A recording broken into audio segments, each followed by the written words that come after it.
Selamat pagi Pak Iqbal, waktu Jakarta. Bisa cerita Pak Iqbal di sana pukul berapa dan Pagi. bagaimana nih Pak suasana Ramadan tahun ini di sana? Sepertinya pasti berbeda lah ya dengan tahun-tahun sebelumnya karena kondisi seperti ini. Ya betul, memang tidak ada situasi yang normal sekarang di Turki. Kebetulan buat saya ini adalah bulan puasa kedua ya. Bulan puasa kedua dan bandingkan antara bulan puasa pertama dengan kedua memang sangat berbeda. Masyarakat di Turki pada sebenarnya kan mirip dengan masyarakat Indonesia. Sangat guyup, sangat senang berkumpul, senang dengan kegiatan-kegiatan sosial, menghabiskan waktu di masjid, mengunjungi keluarga. Itu semua tidak bisa dilakukan pada saat-saat sekarang ini karena ada anjuran untuk social distancing. Pemberlakuan ibadah sendiri seperti apa Pak yang dilakukan oleh atau disarankan oleh pemerintah Turki sendiri? Pasien positif pertama di Turki itu pada tanggal 10 Maret dan tanggal 12 Maret pemerintah Turki sudah memutuskan semua masjid ditutup. Jadi tidak diizinkan untuk sholat jamaah di masjid. Boleh masuk ke masjid hanya untuk sholat individu. Buat mereka traveler yang kebetulan harus mampir di masjid untuk sholat, dipersilakan sholat. Tapi hampir semua kegiatan berkumpul, termasuk kegiatan berkumpul dalam rangka ibadah, dilarang dan dipersilakan untuk melakukan di rumah masing-masing. Masjid-masjid sejak tanggal 12 itu, 2 hari setelah pengumuman positif pertama, itu juga sudah azan sudah ditambahkan dengan kalimat yang mengajak untuk melakukan ibadah di rumah masing-masing. Oh baik, berarti gerakannya cukup cepat begitu ya dari pemerintah di sana. Tapi secara angka Pak Iqbal, angka positif di Turki seperti apa? Dan bagaimana warga Indonesia? Apakah ada juga yang terdampak atau terkena, terkena atau dinyatakan positif begitu di Turki? Kalau angka positif di Turki sudah masuk di klasmen COVID-19 dunia, Turki sudah masuk 10 besar ya. Sampai dengan hari ini lebih dari 120.000 warga negara Turki atau penduduk Turki yang sudah terinfeksi dan dinyatakan positif. Namun angka 120.000 itu dicapai karena memang tes yang dilakukan juga banyak. Lebih dari 1 juta orang yang sudah dites sampai saat ini.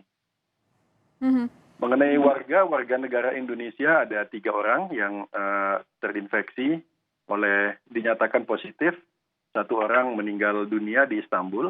Dan 2 orang lainnya alhamdulillah sudah sembuh dan sudah kembali beraktivitas normal.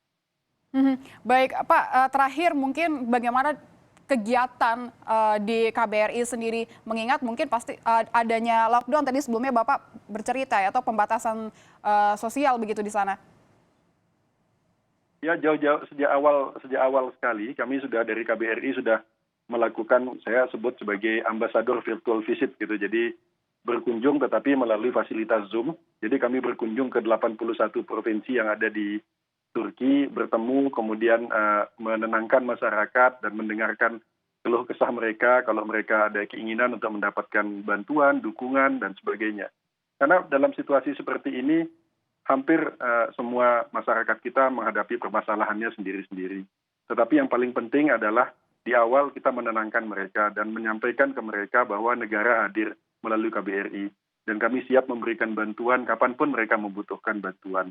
Warga kami di sini ada 4.500, 2.700 mahasiswa, 1.500 itu terapis, dan sisanya ada yang menikah dengan warga setempat.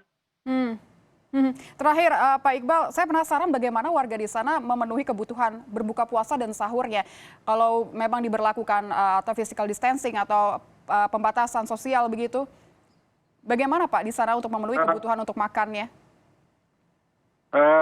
Pertama mereka masih bisa pesan secara online beberapa jenis makanan. Kemudian KBRI juga memberikan bantuan logistik. Sejauh ini kami sudah mengirimkan bantuan logistik hampir ke 900 warga kami yang ada di berbagai kota dalam rangka memberikan dukungan.